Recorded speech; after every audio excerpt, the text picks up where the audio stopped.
Hello and welcome all of you. आप सभी का स्वागत है। आज हम लोग जानेंगे क्लैट 2024 के लिए आपकी क्या स्ट्रेटजी होनी चाहिए, because I haven't made any video for them. तो आज हम लोग जानेंगे what should be your strategy. साथ में ये इम्पोर्टेंट जानना है कि जो 2023 के लिए हैं या 2025 के लिए भी होने वाले हैं, आपको इस वीडियो को देखना चाहिए। कुछ ना कुछ आइडिया लगेगा, कुछ ना कुछ नई चीज़ें पता चलेंगी और शायद मैंने उस वीडियो में और अदर वीडियोस में नहीं बताया होगा। सो 2024 ये जो स्टूडेंट्स हैं जो क्लैट 2024 के लिए प्रिपेयर कर रहे हैं, ये मोस्टली ये क्लास 11th में होंगे। यस, बोर्ड दिया होगा, 10th पास कर लिया होगा और क्लास 11th में होंगे। आई वेरी वेल नो आप किसी ना किसी स्ट्रीम से होंगे, PCM, commerce, arts, that is humanities, या सम ऑफ पीसीबी, ऐसे कुछ कोर्सेज में इनरोल्ड होंगे। And I was from PCM, तो मैं समझ सकता हूँ कि इट्स रियली डिफिकल्ट कि आप इन सब चीज़ों को बहुत ईजिली मैनेज कर लें। बिकॉज कॉलेज का जो शेड्यूल होता, स्कूल का जो शेड्यूल होता है वो बहुत टफ होता है और आपको रोज जाना होता है, 100% अटेंडेंस होनी चाहिए। साथ में competitive exam, pre board exam अभी आएंगे आपके क्लास 12th में, अभी भी बहुत कुछ लगा होगा। आई नो मेरे क्लास 11th में बहुत कम स्कोर, डाउन स्कोर आता था। So it's very much part of the process, कोई प्रॉब्लम नहीं है। बट अगर आपका क्लियर है माइंड का कि क्लैट के लिए प्रिपेयर करना है, तो अब कैसे करें, ठीक है।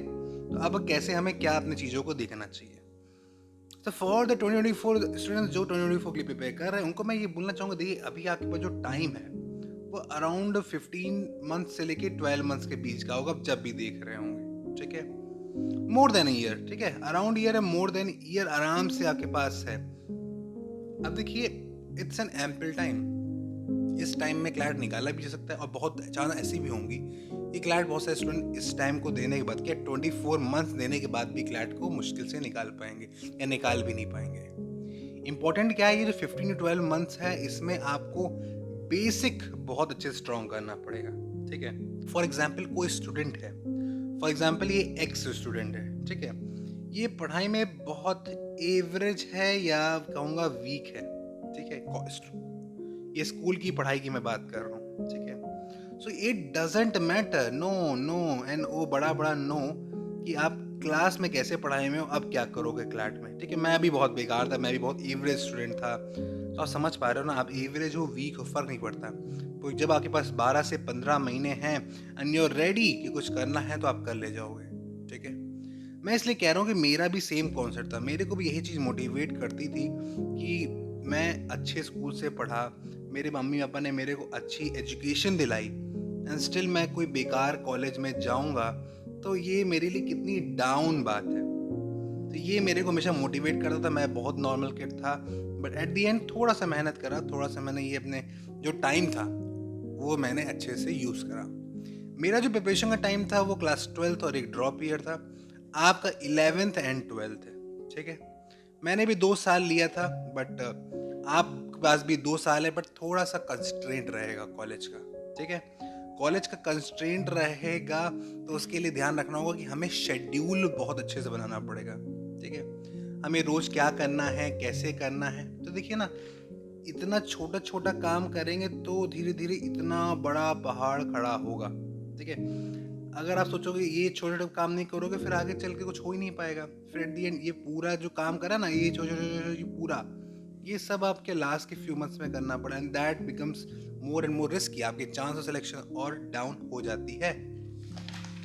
इसलिए you must have a proper schedule. Schedule में मैं आपसे ये बोलना चाहूंगा कि शेड्यूल कुछ ऐसा बनाइए जो आप, जो थोड़ा सा रियलिस्टिक भी हो, साथ में गैप भी रहे थोड़ा सा आपको एंजॉय करने का, और साथ में आप अपनी प्रिपरेशन को बहुत अच्छे से पुश भी कर रहे हो।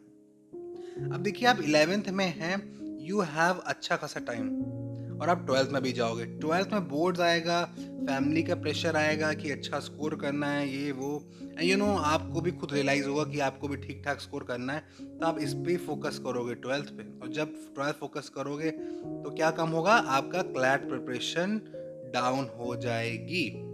तो इसलिए इम्पोर्टेंट क्या है कि अभी जो आप प्रिपेयर कर रहे हो 11th में, इसमें पूरा कॉन्सेप्ट क्लियर हो जाए, ठीक है, और बहुत ज़्यादा अच्छे से प्रैक्टिस भी हो जाए। 11th is the main time जो आप 2 साल की प्रिपरेशन करते हैं 11th 12th की, ठीक है।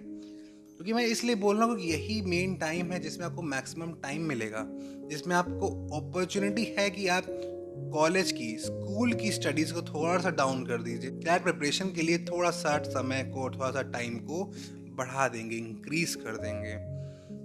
This should be your strategy कि अभी 11th में हो, 11th में फोकस करो, 12th में भी पढ़ेंगे, बिकॉज ये समझ रहे हो ना कि जस्ट बिफोर द एग्जाम आपकी प्रिपरेशन अच्छी होनी चाहिए, तब बहुत पढ़ना चाहिए, पढ़ेंगे, बट तब इतना कंस्ट्रेंट रहेगा, आपको बोर्ड्स भी निकालना है कि तब उतने अच्छे से इफेक्टिव नहीं रहेगा, प्रोडक्टिव नहीं रहेगा, तो उस टाइम पे ओनली प्रैक्टिस करेंगे। बट 11th में जो हम करेंगे ना, 11th में हम लोग करेंगे, कॉन्सेप्ट को पढ़ेंगे, मॉक्स भी एवरेज दे देंगे, 2 to 3 वीक्स में आपने एक मॉक दे दिया आराम से, है ना। बट लेकिन इंपॉर्टेंट क्या है, कॉन्सेप्ट पढ़ा, उसका थोड़ा रिवीजन करा, एंड देन उसकी प्रैक्टिस करी।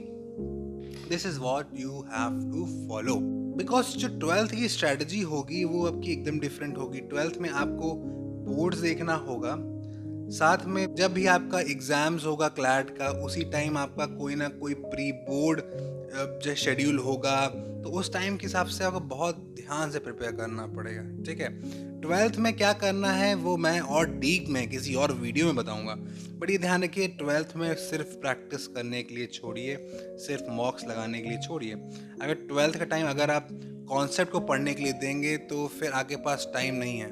The next point I want to say is कि it should be in it, ठीक है। ये मम्मी पापा प्रिपरेशन करा रहे हैं तो फिर उतना असरदार नहीं रहेगा, उतना इफेक्टिव नहीं रहेगा, ठीक है।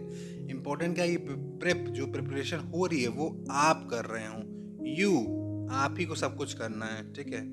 सो अगर आप रियली एक्साइटेड हो अपनी इस प्रिपरेशन के लिए, रियली आप अपना 100% देना चाहते हो फॉर योर प्रिपरेशन, तो मैं बोलूँगा अभी से अच्छे से करो, तो फर्स्ट रैंक को टारगेट करो, बेटर कॉलेज को टारगेट करो, that should be your strategy, ठीक है। मेरा फ्रेंड था, माय फ्रेंड, जो कि NLU में है इस समय, तो वो क्लास 11th में उसने कोचिंग को ज्वाइन करा था और मैंने क्लास 12th को ज्वाइन करा था, because I decided in class 12 की मेरे को क्लैट प्रिपरेशन करनी है। तो इससे क्या हुआ कि उसको मुझसे बहुत ज़्यादा एडवांटेज था, उसकी सारी हैबिट्स जल गई थी। आप समझिए द हिंदू की हैबिट बननी है, किसी की हैबिट बन रही है, ये अभी आप क्लास 11th में बना सकते हो, बिकॉज इट टेक्स टाइम। क्योंकि जो मैक्सिमम स्टूडेंट्स हैं वो ना द हिंदू पढ़ते हैं in normal life, in class 10th 11th। अब नॉर्मली अगर प्रिपरेशन नहीं कर रहे हो तो आप ना द हिंदू पढ़ते हो, ना रीडिंग करते हो, ना राइटिंग करते हो, जस्ट वही जो स्कूल का सिस्टम है उसी को फॉलो करते हो, एंड इससे क्लैट तो निकलता नहीं है।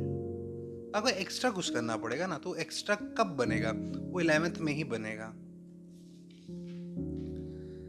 अब हर सब्जेक्ट को कितना टाइम देना है, अब देखिए मान लीजिए आपका स्कूल में बताऊँ सुबह 7 बजे से दोपहर के 3 बजे तक मैक्सिमम स्कूल ख़त्म हो जाते हैं, ठीक है।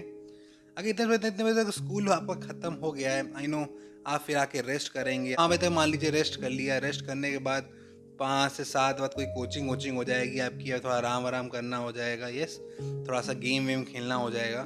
बट 7 to एटलीस्ट 10 रोज कम से कम 3 आवर्स दीजिए एटलीस्ट अपनी प्रिपरेशन के लिए। 3 आवर्स देंगे एवरी डे विद कंसिस्टेंसी, तब अपने आप ग्रोथ हो गए, ठीक है।